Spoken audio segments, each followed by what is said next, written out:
friend mong drama magnet. Friend na parang soap opera ang life, tapos isasali ka pa sa problema niya. Ito yung friend mo na gustong-gusto ng attention, kaya gumagawa ng drama sa barkada. Kahit maliit na issue, gagawing big deal. Ako nung high school, may ganun. Maraming mga ganyan. Pero may mga High friend school. akong drama magnet na nakakatuwa. Parang, alam mo yung parang ang dami nangyayaring kaguluhan sa buhay niya na nag-enjoy ako makinig sa kwento niya. Parang si Zimmer. Alam mo yung ganun? Yung parang puro kalokohan yung buhay niya pero nag-enjoy ako. Tatawagin ba natin itong mga main character? Yung mga main Ako, kaka.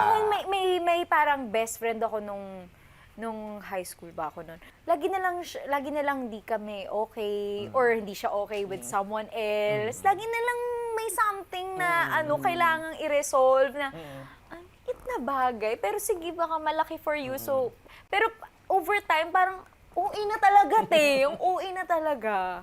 Or may parang yung parang lapitin lang talaga ng ano yun, no? Parang incidents. May balat sa puwet. Oo, parang lagi, parang may nangyari with sa school, tas biglang paglabas yun, may nangyari na Yan naman. naman. Parang, ba't parang sobrang lapitin mo ba? Hindi naman niya fault sometimes.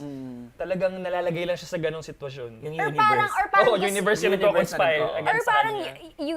gusto niya talaga ng drama. So yun din yung na-attract niya sa life niya.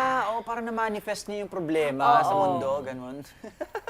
Pero yeah, may friend akong ganito, hindi na kami friend and hindi rin naging maganda yung kasi napagod talaga ako sa kanya, ti.